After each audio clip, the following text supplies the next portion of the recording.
Hello guys, welcome to our channel learn with IITians। अपन पढ़ेंगे यहाँ पे फिजिक्स और फिजिक्स में पहले अपन पढ़ रहे हैं 11th की फिजिक्स। ठीक है, तो 11th में अपन एकदम बेसिक से शुरू करेंगे। अपना पहला टॉपिक रहेगा मैथमेटिकल टूल्स। Mathematical tools.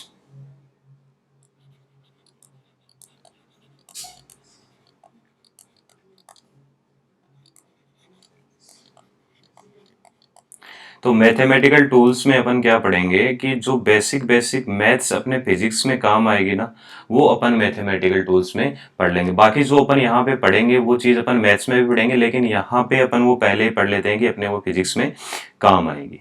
ठीक है, तो मैथमेटिकल टूल्स में अपन जो पहला अपना टॉपिक रहता है वो रहता है बेसिक ट्रिग्नोमेट्री। वो अपन ने शायद 10th में कहीं पढ़ा भी है, बेसिक ट्रिग्नोमेट्री।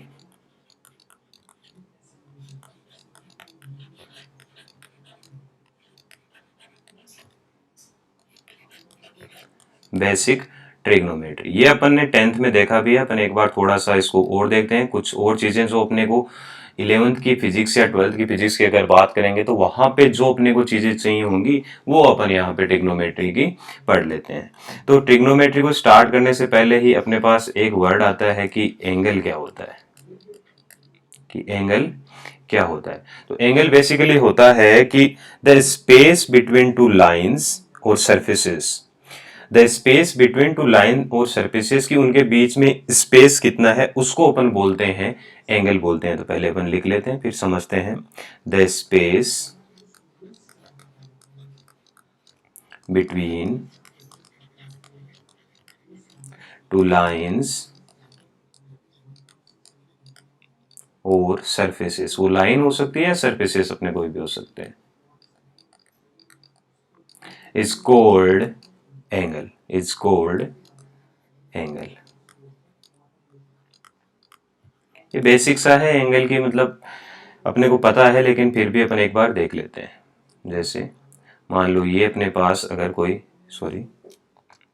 ये अगर मान लो अपने पास कोई दो, एक लाइन ये थी, एक लाइन ये थी, तो इनके बीच में जो ये स्पेस होता है इसको अपन बोलते हैं angle.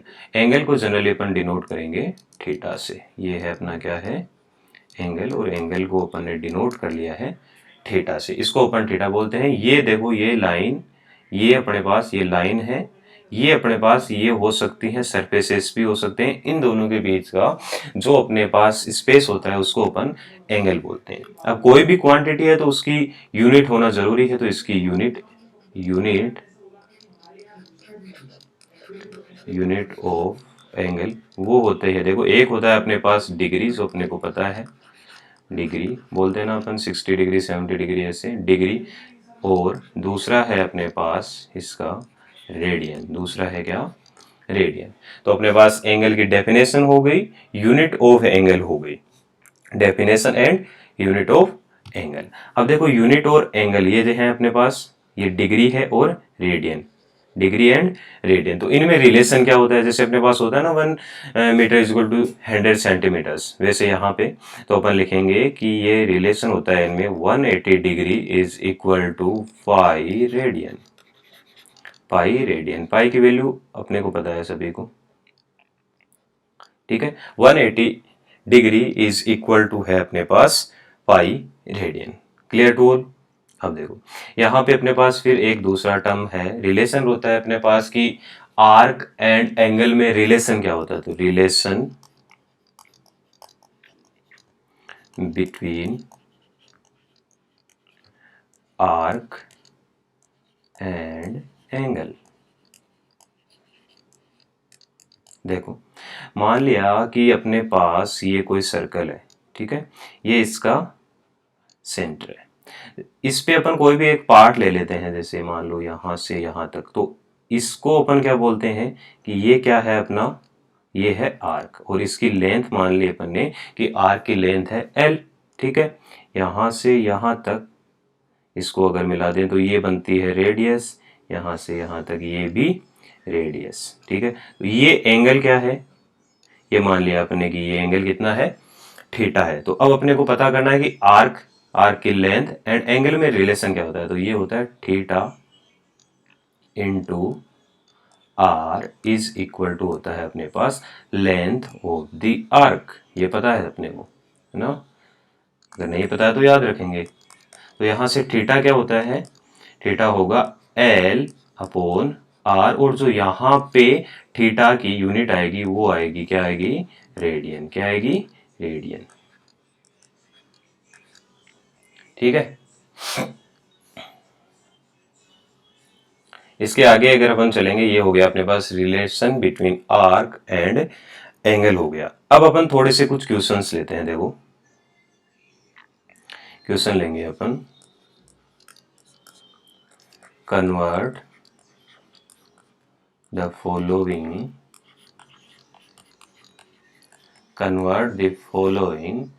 From degree to radian. Degree to radian. देखो अपने पास पहला है अपने पास जैसे 45 डिग्री, दूसरा अपन ले लेते हैं 45 डिग्री, दूसरा अपन ने ले लिया है 30 डिग्री, तीसरा अपन ले लेते हैं 60 डिग्री, तीसरा अपन ले लेंगे 60 डिग्री, फोर्थ अपन ले लेते हैं 90 डिग्री, फोर्थ अपन ने ले लिया है, फोर्थ अपन ले लेंगे 90 डिग्री, फिफ्थ एग्जाम्पल अपन ने ले लिया है 120 डिग्री। यहाँ अपन सिक्स्थ लिख लेते हैं, सिक्स्थ अपन ने लिख लिया है 135 डिग्री, सेवन्थ अपन लिख लेंगे 150 डिग्री, ये अपन ने लिख लिया है 150 डिग्री। एट्थ अपन लिख लेते हैं 210 डिग्री, 210 डिग्री। देखो ये क्वेश्चंस जो मैं लिख रहा हूँ है ना, आप पॉज करके इनको खुद से ट्राई भी कर सकते हैं ना। 210 डिग्री। नाइन्थ अपन ले लेते हैं 330 डिग्री, 330 डिग्री, है ना। अब जिसको सोल्व करना है वो अपन यहाँ पॉज करके आप इसको सोल्व कर सकते हैं। बाकी देखो अपन देखते हैं कि इसको अपन सोल्व कैसे करते हैं। तो अपन ने रिलेशन लिखा था, देखो कि यहाँ मैं बता देता हूँ, कहाँ बताऊँ, यहाँ अपन बता देते हैं, यहाँ इसके नीचे कि अपन ने रिलेशन लिखा था कि 180 डिग्री इज इक्वल टू होता है पाई रेडियन। क्या होता है? Pi radian. तो यहाँ से 1 डिग्री इज इक्वल टू क्या होगा? Pi by 180 radian. क्या होगा? Pi by 180 radian. ये होती है 1 डिग्री की वैल्यू। अब मैं पूछूं 2 डिग्री की, आप इसे multiply 2 x degree multiply by x degree. ठीक है। तो यहाँ अपन देखो 45 डिग्री को अपने को रेडियन में अगर कन्वर्ट करना है तो ये क्या हो जाएगा? 45 इंटू 5 अपॉन में क्या हुई? 180। ये कितना आ जाएगा? Pi by 4। ये कितना आ जाएगा? Pi by 4। दूसरा ऐसे अपन ट्राई कर सकते हैं सारे, है ना। 30 into pi by 180, 30 into pi by 180, ये आ जाएगा अपने पास पाई बाई 6। ये कितना आ जाएगा अपने पास? Pi by 6। और ये रेडियन में है सारे, है ना, ये रेडियन में आ रहे हैं आंसर्स। ठीक है।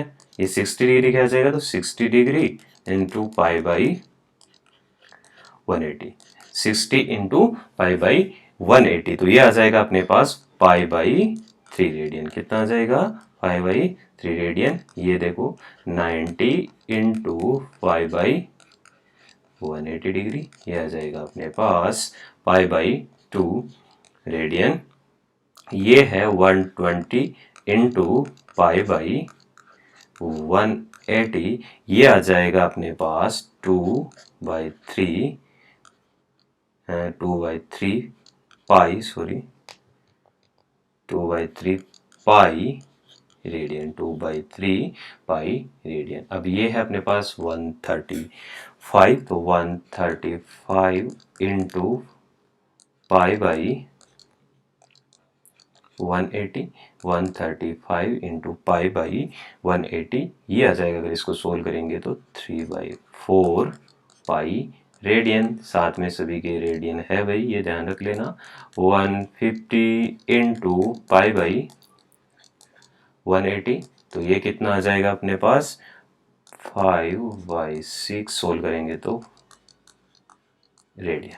ठीक है। 210 इंटू पाई बाई 180, तो ये आ जाएगा अपने पास 7/6 पाई रेडियन। 330 तो 330 into 5/180 is equal to, solve करेंगे तो ये आ जाएगा अपने पास 11/6 पाई रेडियन। 11/6 pi radian. ये हो गए अपने पास कुछ इनके बेसिक से एग्जांपल्स जो अपने आगे चल के काम आएंगे। ठीक है, ये अपन ने सीख लिया। देखो यहाँ पे डिग्री टू रेडियन कन्वर्जन है ना। दूसरे क्वेश्चन में अपन, दूसरे एग्जाम्पल में अपन लेते हैं। दूसरे एग्जाम्पल में अपन लेंगे कन्वर्ट द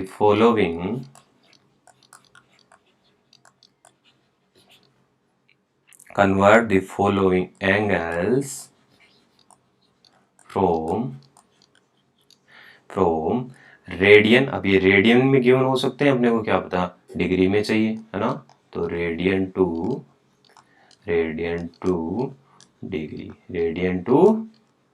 डिग्री है ना। चलो पहला अपन लेते हैं इसमें π/4 रेडियन। दूसरा ले लेते हैं अपन π/3 रेडियन। थर्ड ले लेंगे अपन 5π/6 रेडियन। फोर्थ ले लेते हैं अपन 5π/4। ये 5π/6 है, ये 5π/4 है इधर। अगर अपन ले लें फिफ्थ ले लेते हैं यहाँ पे, फिफ्थ अपन ने ले लिया 3π/2। 3π/2। अब देखो अपने को इनको कन्वर्ट करना है। ये रेडियन में गिवन है, अपने को कन्वर्ट करना है डिग्री में है ना। तो अपने को रिलेशन पता ही है। देखो यहाँ अपन देखते हैं एक बार, रिलेशन पता है कि 180 degree is equal to pi radian. क्या होता है भाई, पाई रेडियन। तो यहाँ से 1 रेडियन इज इक्वल टू क्या होगा, 180 डिग्री अपोन में पाई। 180 अपोन पाई, ये पाई चला गया इसके नीचे। अब अगर अपने से कोई 2 की पूछेगा तो मल्टीप्लाई बाई 2 कर देंगे, 3 की पूछता है तो मल्टीप्लाई बाई 3 कर देते हैं। ये रिलेशन अपने को पता है। अब देखो अपन क्वेश्चन सोल्व करते हैं, आप इसको ट्राई कर सकते हैं वीडियो पॉज करके। तो ये आ जाएगा देखो 5/4 इंटू क्या करना पड़ेगा 180/पाई। 180/पाई, तो पाई से पाई कैंसिल, ये बच जाएगा अपने पास 45 डिग्री। 45 डिग्री। सेम π/3 इंटू 180/पाई, इसको पाई से पाई यहाँ भी कैंसिल, ये हो जाएगा 60 डिग्री। दूसरा थर्ड 5π/6 इंटू 180/पाई, पाई से पाई यहाँ भी कैंसिल, ये हो जाएगा अपने पास 150 डिग्री। 150 डिग्री। नेक्स्ट 5π/4 इंटू 180/पाई है, पाई से पाई यहाँ भी चला जाएगा और ये आ जाएगा अपने पास 225 डिग्री। ठीक है भाई। नेक्स्ट है अपने पास 3π/2, तो ये हो जाएगा 3π/2 इंटू 180 डिग्री अपोन में पाई, पाई से पाई यहाँ भी कैंसिल, ये 90 और ये हो जाएगा अपने पास 270 डिग्री। ये हो गए देखो अपने पास कुछ बेसिक से एग्जाम्पल्स हो गए हैं है ना। आगे चल के क्वेश्चंस में ये अपने काम आएंगे। ठीक है, नेक्स्ट चलते हैं अपन। नेक्स्ट चलते हैं तो देखो नेक्स्ट में अपन लिखेंगे, नेक्स्ट होता है अपने पास trigonometric functions. Trigonometric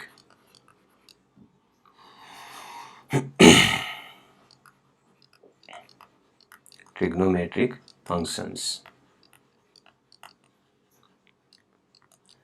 trigonometric functions, तो ट्रिग्नोमेट्रिक की अपन बाद में बात करते हैं। पहले देखते हैं ये फंक्शन क्या होता है ना।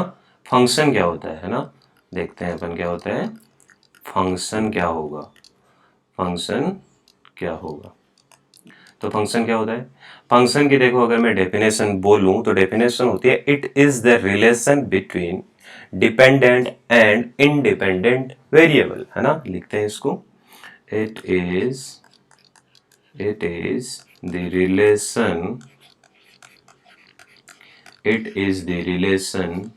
between dependent and independent. It is the relation between dependent and independent variables. Variables तो आप जानते ही होंगे कि जो अपनी वैल्यूज चेंज करते रहते हैं, ठीक है। It is the relation between dependent and independent, है ना। देखो कैसे होता है, अपन ने ऐसे लिखा हुआ देखा होगा कि y is equal to x square plus 2x+2। मतलब ये देखो, ये क्या है, इसको क्या बोल सकते हैं अपन कि x की वैल्यूज जैसे जैसे अपन चेंज करते जा रहे हैं वैसे वैसे क्या हो रहा है, y की वैल्यू चेंज हो रही है। मतलब x की वैल्यू क्या है, यहाँ पे इंडिपेंडेंट है, वो इस फंक्शन पे, इस y की वैल्यू पे डिपेंड नहीं कर रहा है ना। x क्या है यहाँ पे अपने पास, इंडिपेंडेंट वेरिएबल। इंडिपेंडेंट वेरिएबल की वैल्यू पे डिपेंड कौन कर रहा है, y। तो y क्या हो जाएगा यहाँ पे, डिपेंडेंट वेरिएबल। तो ये क्या बन गया, एक इट इज द रिलेशन। ये हो गया अपने पास एक relation between dependent and independent variable, है ना। तो यहाँ पे अपने पास x क्या है, x है इंडिपेंडेंट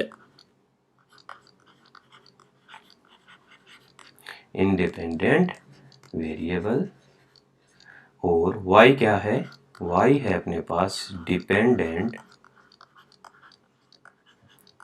वेरिएबल। y क्या है, डिपेंडेंट वेरिएबल। y और x ऐसे अपने पास यहाँ पे क्या है, इंटर रिलेटेड है ना।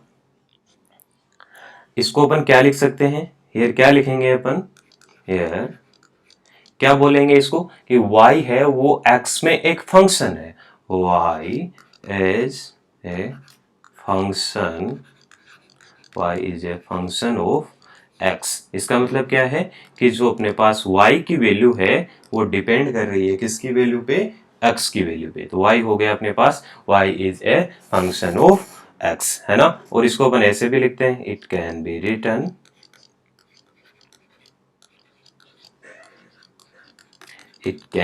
रिटन, ऐसे भी लिख सकते हैं अपन को कि y इज इक्वल टू, क्या लिखेंगे इसको, f(x). मतलब y क्या है, फंक्शन है। यहाँ पे f क्या बोल रहा है कि फंक्शन, किस में, x में। y एक फंक्शन है, किस में है, x में है। तो y is equal to f(x) अगर कहीं लिखा हुआ दिखेगा तो अपन क्या बोल देंगे कि y की वैल्यू डिपेंड कर रही है किस पे, x पे डिपेंड कर रही है। y is equal to f(x). अपन एक एग्जाम्पल लेते हैं कि फंक्शंस क्या होते हैं।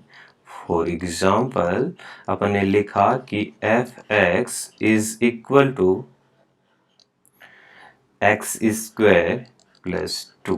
ये लिखा है अपन ने कि जो अपने पास f(x) है वो क्या है, एक्स स्क्वायर प्लस 2 है। ये वैल्यू कब आती है, जब x is greater than equal to 0 होगा।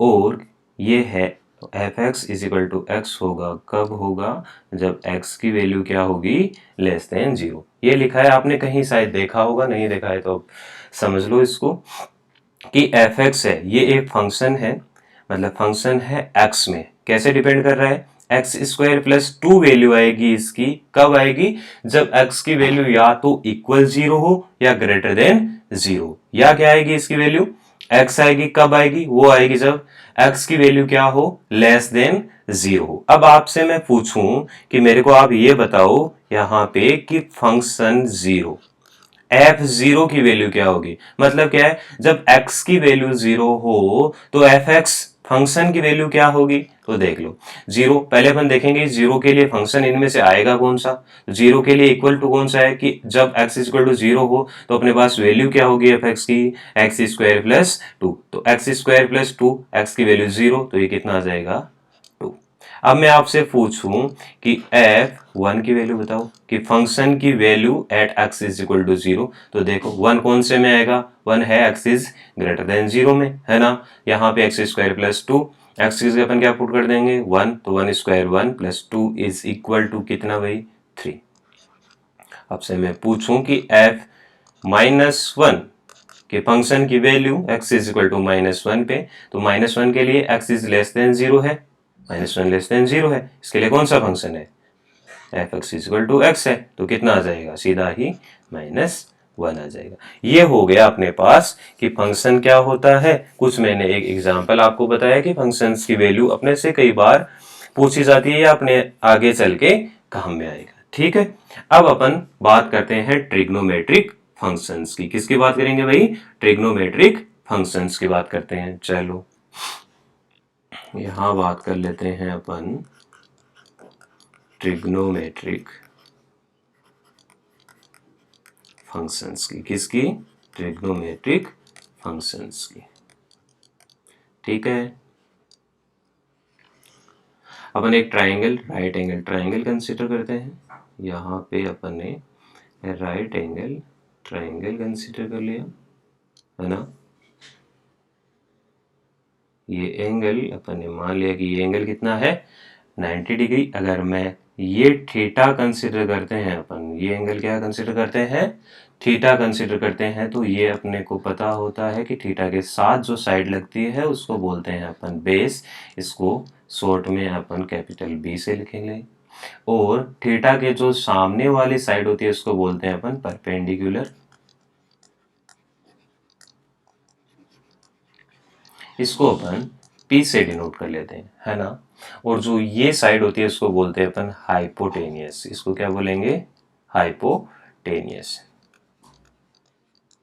और इसको अपन लिख लेते हैं कैपिटल एच से, कैपिटल एच से। पाइथागोरस थ्योरम तो अपने को पता ही है, फिर भी मैं एक बार लिख लेता हूं यहाँ पे कि जो पाइथागोरस थ्योरम होती है वो बोलती है अपने को कि हाइपोटेनियस का स्क्वायर इज इक्वल टू होता है परपेंडिकुलर स्क्वायर प्लस में बेस का स्क्वायर। ये अपने को पता भी है, नहीं पता है तो आगे के लिए अपन याद रख लेंगे भाई। Hypotenuse square is equal to perpendicular square plus में बेस का स्क्वायर। अब देखो ट्रिग्नोमेट्रिक फंक्शंस क्या होते हैं? कुछ फंक्शन होगा, जैसे अपन ने लिखा y is equal to F X. Function किसमें है? x में। यहाँ पे फंक्शन होगा थीटा में, जैसे अपन लिखते हैं साइन थीटा। अब जो ये फंक्शन है, साइन एक फंक्शन है, इसकी वैल्यू डिपेंड करेगी किस पे?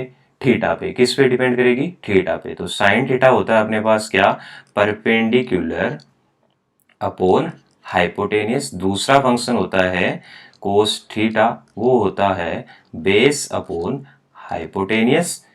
Third tan theta is equal to perpendicular upon में बेस, साइन हो गया कोस टेन। उसके बाद आता है अपने पास कोट थीटा। तो कोट थीटा हो जाएगा अपने पास perpendicular, sorry base upon perpendicular. उसके बाद है सेक थीटा। तो सेक थीटा होता है अपने पास हाइपोटेनियस अपॉन बेस। उसके बाद होता है अपने पास कोसेक थीटा, वो होता है हाइपोटेनियस अपॉन परपेंडिकुलर। क्या होता है? हाइपोटेनियस अपॉन परपेंडिकुलर, है ना। ये हो गया अपने पास कि ये अपने पास बेसिक्स फंक्शन होते हैं। इनको अपने को क्या रखना है भाई? याद रखना है ना। ठीक है, अब अगर मान लो मैं थीटा ये ले लेता, अगर मैं ये थीटा ले लेता हूं तो ये बेस हो जाएगा उस टाइम के लिए, ये परपेंडिकुलर और ये हाइपोटेनियस हो जाएगा। ठीक है भाई, नेक्स्ट अपन नेक्स्ट लेक्चर में बात करेंगे, है ना। ठीक है, अगर आपको वीडियो अच्छा लगा है तो लाइक शेयर सब्सक्राइब करें। Thank you.